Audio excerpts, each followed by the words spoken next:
오늘 우리 사무엘상 26장에서는 사울이 다시 한번 다윗을 죽이려고 다윗이 숨어있는 광야에 군대를 동원하여 달려온 이야기를 오늘 기록하고 있습니다. 사실 사무엘상 23장, 24장에서 비슷한 사건이 있었습니다. 그 당시에도 광야에 다윗이 있을 때 그 광야 사람들이 사울에게 정탐꾼을 사람을 보내서 다윗이 여기에 숨어 있다 해가지고 사울 왕이 와서 다윗을 체포하려고 하다가 굴 속에 들어가서 용변 보는 중에 다윗이 옷자락 자른 사건이 있었습니다. 성경학자들은 똑같은 광야에서 비슷한 사건이 있었기 때문에 착각해서 이 사건을 또 이렇게 기록한 것 아닌가 하고 생각하지만 제가 볼 땐 그렇지 않아요. 왜냐하면 여러분들이 옛날에 성경을 기록할 당시에 성경은 종이에다 기록하지 않았습니다.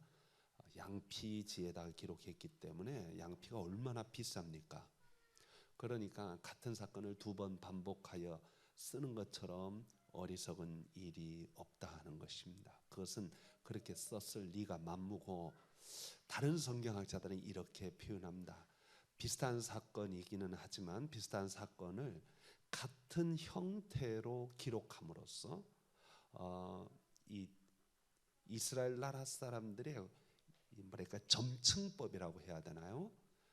반복하여 설명함으로 강조하는 그런 사용을 하고자 하는 것을 오늘 이 문체의 형식을 통해서도 비슷한 틀을 가지고 23장, 24장의 사건과 26장의 사건을 묘사함으로써 독자들에게 이 사건이 두 번 기록됨으로 강조적으로 표현한 것이다라고 보여집니다. 그러니까 앞에서 기록한 것과 뒤에서 기록한 것은 전혀 내용은 다르고 다만 형식상으로는 같은 형식으로 기록되어졌다 하는 것을 볼 수 있습니다. 자, 오늘 25장 마지막 부분에 보면 사울이 미갈을 빼앗아서 다른 남자에게 주었습니다. 그 뜻이 무엇일까요?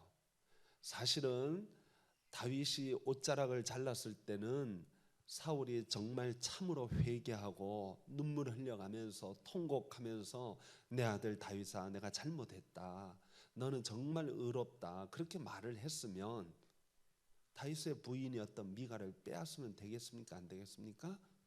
안 되죠. 그런데 사울이 미갈을 빼앗아서 다른 남자에게 주었다는 것은 말은 그렇게 했지만 마음속으로는 다윗을 여전히 싫어하고 미워하고 있으면은 틀림없습니다. 다윗이 특별히 여자들을 좋아했거든요. 자기 부인 미갈을 딴 남자한테 주었다는 말을 들었을 때 다윗이 열 받았을까요? 안 받았을까요? 열 받았습니다. 열 받아요. 이건 분명합니다. 다윗의 성격상 열 받는 게 당연합니다. 나중에 다윗이 왕이 된 첫 번째 명령이 미갈 데려와, 그거였거든요. 미갈 이미 딴 남자하고 결혼해서 애도 낳고 잘 살고 있어요. 근데 그걸 일부러 빼앗아 오려고 하는 그 다윗의 심보를 볼 때 미갈을 딴 남자한테 줬다는 얘기를 들었을 때 다윗이 뚜껑 다 열렸다, 그렇게 생각하면 딱입니다. 그 증거가 오늘 성경에도 나와 있어요. 자, 어쨌든 사울이 이 다윗이 광야에 들어갔다는 정탐꾼의 보고를 받고 군대 3,000명을 동원하여 다윗을 잡으러 갑니다. 지난번에도 3,000명 동원해서 다윗을 잡으러 갔는데 아마도 이 사울의 직속 부하들이 3,000명이었던 것 같아요. 그래서 그 3,000명을 데리고 나아갑니다. 그런데 오늘 성경에 보니까 예전에는 다윗이 굴에서 벌벌벌 떨고 있었어요. 떨고 있는 중에 우연히 그 굴에 사울이 들어와서 용변 보는 것을 발견했는데, 이번에는 다윗도 나름대로 정탐 능력이, 정보력이 있었습니다. 그래서 사울이 오는 걸 보는 거예요. 지켜보는 거예요. 이게 다윗이 지금 23장, 24장보다는 간이 좀 부었습니다. 부었고 이제 무서워하지 않아요. 두려워하지 않고. 그리고 나름대로 그 지역에서 영향력을 본인이 굉장히 행사하고 있었던 것은 틀림없습니다. 왜냐하면 그 일라의 성 사람들도 구원해 준 적이 있었죠. 나발 사건도 있었죠. 그러니까 나름대로 이제 자신감이 붙었어요. 자, 오늘 여기 5절부터 보면 사울을 무서워하지 않아요. 그리고 다윗이 일어나서 야, 사울 진친구야, 우리 가보자. 옛날 같으면 어떻게 해요? 도망 다녔습니다. 23장 24장 보면 다윗이 계속 광야로 도망치고 있는 것을 보는데 이번에는 도망 안 갑니다. 사울이 진친구 가보자. 그때 자기 부하 장수 600명 중에 그래도 가장 날렵하고 자기 오른팔과 같이 일하는 부하 장수들에게 말을 합니다. 여기 부하 장수 두 사람에게 말을 합니다. 6절에 보니까 햇사람 아히멜렉과 스루야의 아들 요압의 아우 아비새에게 물었습니다. 누가 나하고 같이 가볼래? 이 햇사람이라는 말은 히타이트 족속을 말합니다.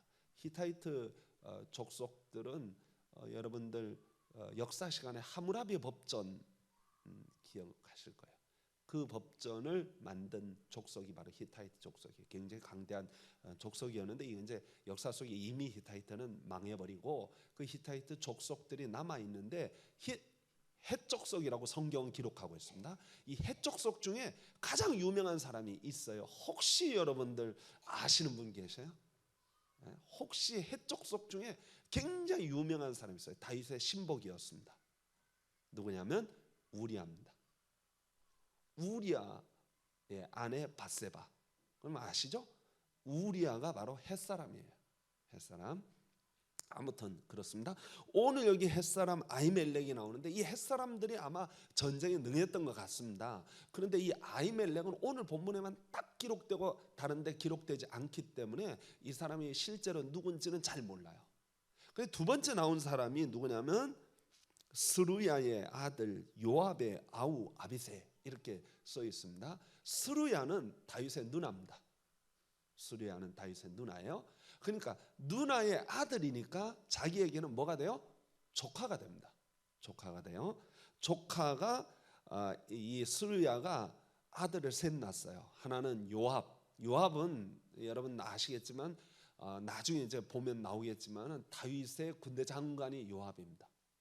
국방부 장관이 됩니다. 이 다윗이 왕이 될 때 요압. 그리고 그 밑에 아비새. 아비새도 굉장히 뛰어난 장군이에요. 그리고 그 밑에 아사엘 세 사람이 있습니다. 세 사람이 있어요. 이 세 형제가 다윗의 열렬한 추종자고 열렬한 지지자고 오른팔과 같은 군대 장관 노릇을 그러니까 장군 노릇을 했던 사람입니다. 근데 이 아비새에게 야, 너 같이 갈래? 그러니까 아비새가 뭐 두말할 것도 없어요. 주저하지 나. 가겠습니다. 굉장히 아비새가 용감해요. 나중에 이제 성경을 살펴보면 알겠지만 아비새가 전쟁에 나가가지고 싸울 때마다 이겨요. 다 이겨요. 아비새가 굉장히 전쟁에 능한 사람이 암몬 사람과 싸울 때 18,000명을 죽였다. 뭐 이렇게 성경을 기록하고 있으니까요. 굉장히 날렵한 장군입니다. 나이가 어떻게 되는지는 잘 모르겠어요. 아무튼 아마 이 스루야가 굉장히 큰 누나였던 것 같아요. 나이 차이가 많으니까 조카도 아마 전쟁에 나갈 정도로 큰 장군들이었던 것 같아요. 이 아비새와 함께 이제 갑니다. 가는데 사울 곁에는 누가 있냐면 아브넬이 있어요. 아브넬은 또 이게 촌수가 정확하진 않지만 사울의 조카라고도 하고 사울의 사촌이라고도 하고 사울의 삼촌이라고도 성경에는 이렇게 족보 촌수가 살짝 이렇게 헷갈려요. 그런데 아무튼 아브넬이 그의 곁에 군대 장관으로 있습니다. 아브넬도 굉장히 용감한 장군입니다. 그런데 아브넬은 용감하고 싸움도 잘하는데 머리가 텅 빈 장군입니다. 그러니까 무식한 장군이죠. 무식한 장군이에요. 여러분 그 다윗이 골리앗을 쳐서 이겼을 때 있잖아요. 골리앗을 탁 쳐서 이겼어요. 그러니까 사울이 옆에 있는 아브넬에게 탁 말합니다. 야, 쟤 누구냐? 쟤 누구냐? 사울도 약간 멍청기가 있어요. 왜냐하면 분명히 와가지고 이새의 아들 다윗입니다 해가지고 자기 투구도 벗어주고 칼도 주고 창도 주고 다 했거든요. 해가지고 나가서 물맷돌 갖고 싸워서 이겼는데 옆에 있는 아브넬이 쟤 누구야? 전 모르는데요. 전혀 본 적이 없는데요. 이게 아브넬이 또 그렇게 얘기를 해요. 그러니까 둘 다 멍청기가 약간 그 집안에 피가 좀 그런 게 있었나 그런 생각이 들 정도로 둘 다 멍청합니다. 그런데 오늘 여기서도 사울이 와서 진을 쳤는데 3천 명이 진을 쳤는데 사울이 누워 자고 있어요. 자고 있는데 주변에 있는 모든 3천 명 군대가 다 자고 있어요. 아브넬도 같이 자고 있어요. 이거 좀 상황이 이상합니다. 왕이 자면 최소한 파수꾼은 있어야죠. 경계병은 있어야죠. 아무리 뭐 마음 놓고 그렇게 다 자면은 뭐 합니까? 이 아브넬이 자고 있는 거예요. 이 아브넬과 이 아비새와는 악연이 있게 됩니다. 나중에 보면은 나중에 이제 다윗 군대하고 이 사울의 잔당들하고 이제 전쟁이 벌어질 때 이 다윗의 주요 장군이 요압, 아비새, 아사엘 이 세 조카들이에요. 조카들과 저쪽은 아브넬 싸웠어요. 아브넬이 졌습니다. 져가지고 아브넬이 도망을 쳐요. 근데 이 세 아들 중에 제일 발이 빠른 친구가 아사헬이에요. 들러로 갔다. 성경은 그렇게 표현해요. 달리기를 잘했던 것 같아요. 아브넬이 막 도망을 치는데 뒤에 아사헬이 다른 사람 안 보고 계속 아브넬을 내가 요번에 죽여야지 그러고 쫓아가요. 제일 어린 아사헬이 막 쫓아가는데 아브넬이 도망가면서 야 누구야? 그러니까 너 아사헬 아니냐? 그러니까 맞아. 그러니까 야야야 딴애 잡아. 그러니까 안 돼요. 그리고 계속 아브넬을 쫓아오는 거예요. 그러니까 아브넬이 야 넌마 나하고 게임이 안 돼. 너 나한테 따라오면 넌 죽어. 응? 따라오지 마. 내가 널 죽이면 너희 큰형 요압을 내가 어떻게 보겠냐? 야 따라오지 마. 근데 아니야 난 너 죽여야 돼. 그러고 계속 따라가요. 그러니까 따라오는 거를 창으로 팍 찔러가지고 배에 맞아서 아사엘이 죽어요. 그 일을 계기로 해서 요압과 아비새는 원수 이 아브넬을 반드시 죽여야 되겠다. 그래서 나중에 사울이 집안이 다 멸망한 다음에 그 사울 집안이 멸망하고 나서 아브넬이 사울 집안 전체를 대표해서 항복합니다. 다윗에게 투항합니다. 항복하니까 다윗이 받아줘요. 그래 아브넬을 용서해주고 이제 다윗 밑에 군대 장관으로 삼았습니다. 그런데 요압과 아비새가 아브넬에게 야 우리 저 밖에 나가서 좀 조용히 얘기 좀 할까? 아브넬이 뭐 하다 그랬죠? 멍청해요. 조금도 의심 없이 따라가요.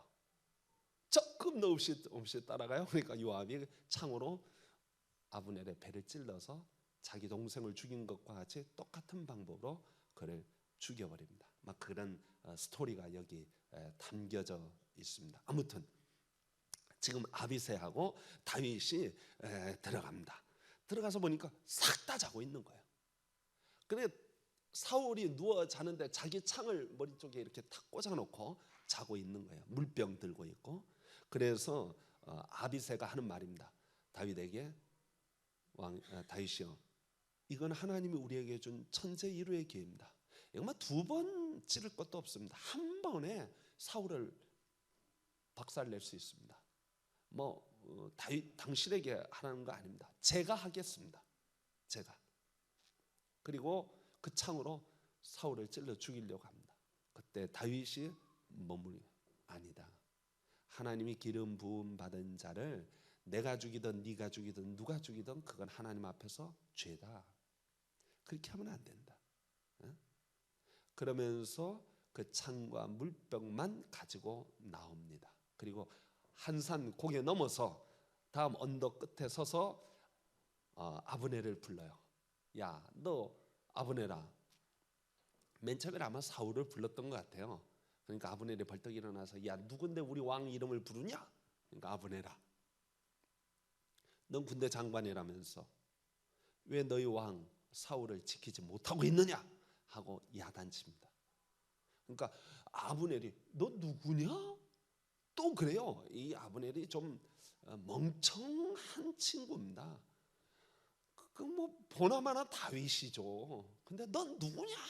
또 이래요. 그러니까 아브넬이 싸움만 잘했지 무식하기 짝이 없는, 뭐 삼국지에 굳이 비교한다면 장비와 같은 그런 무식 용감 무쌍 이 아브넬입니다.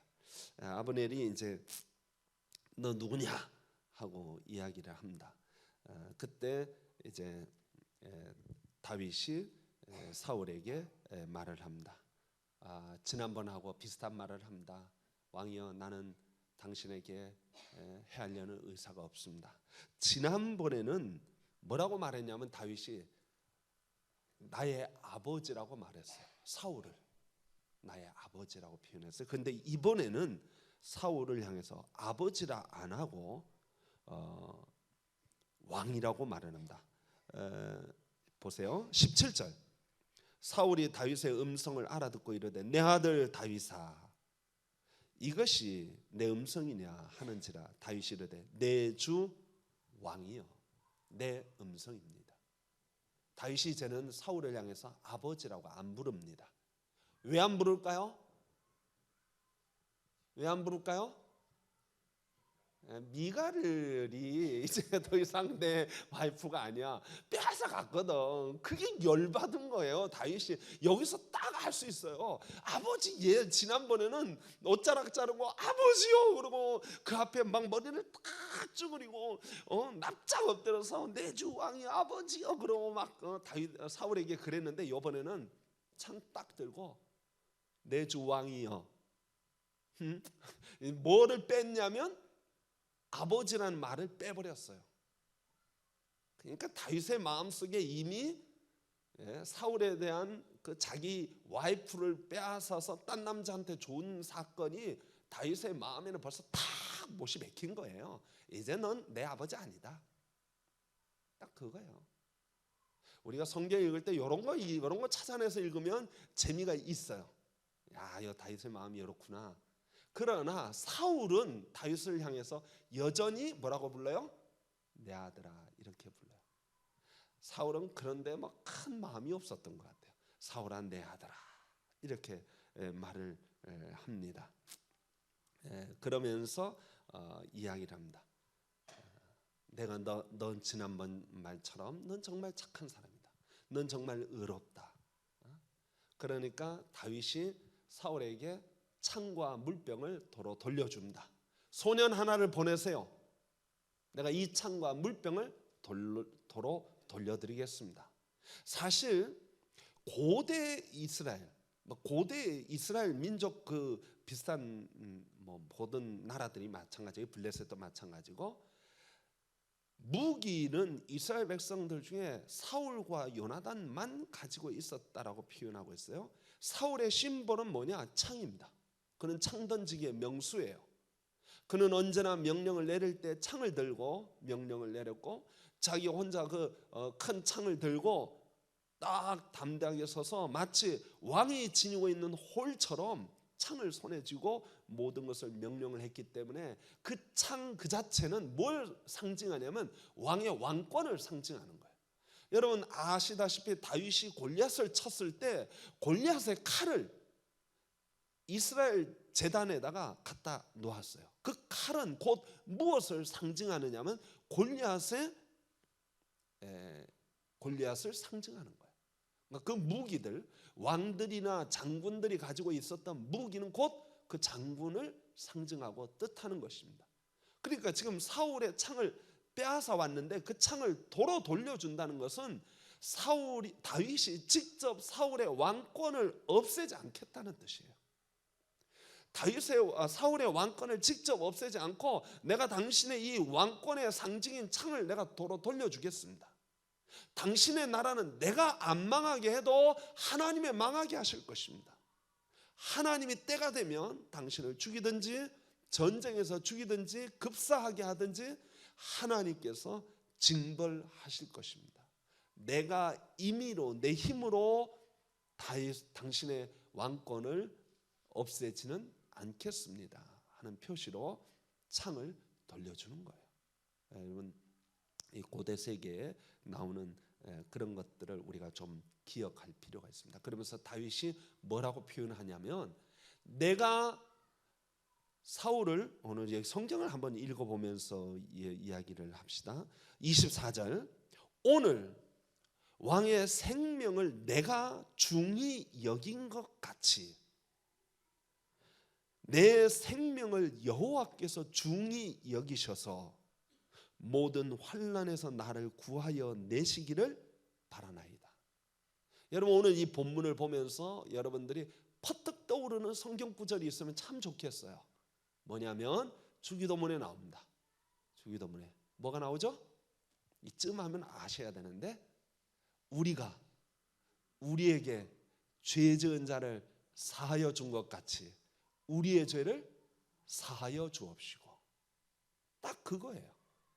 내가 오늘 왕의 생명을 보호하여 준 것 같이 하나님이여 내 생명을 보호하여 주옵소서. 여기 기독교 정신이 그냥 드러납니다.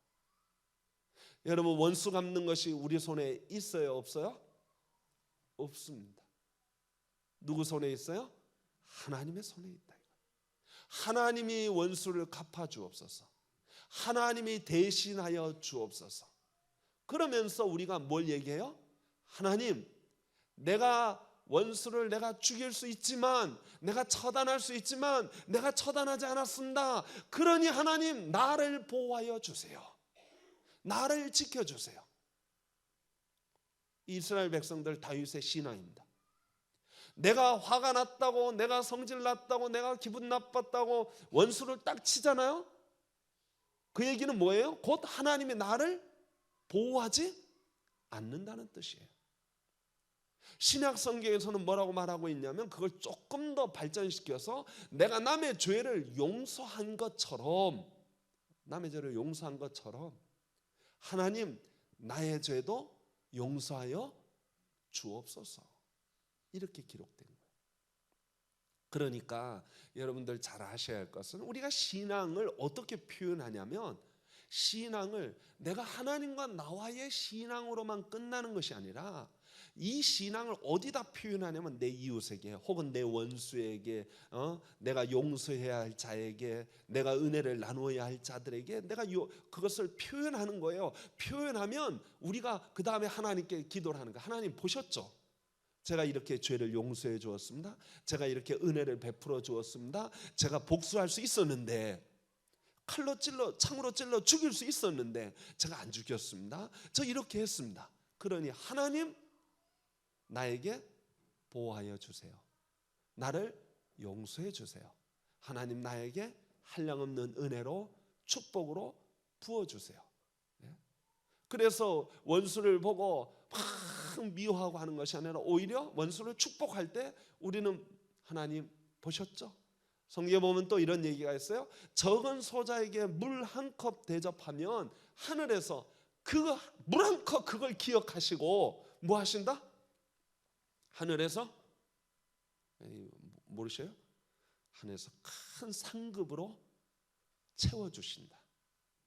오늘 저녁에 제가 김명한 집사님한테 얻어먹은 게 있어요. 팥죽 얻어먹었어요. 하나님께서 채워주실 줄로 믿습니다.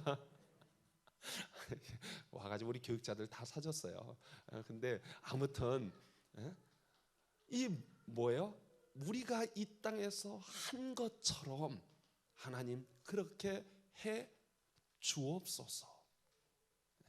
해 주옵소서.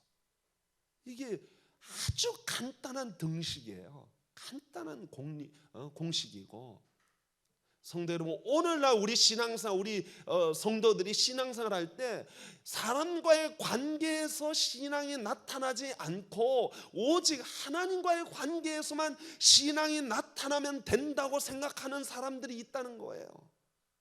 네? 굉장히 잘못된 신앙이라는 거죠.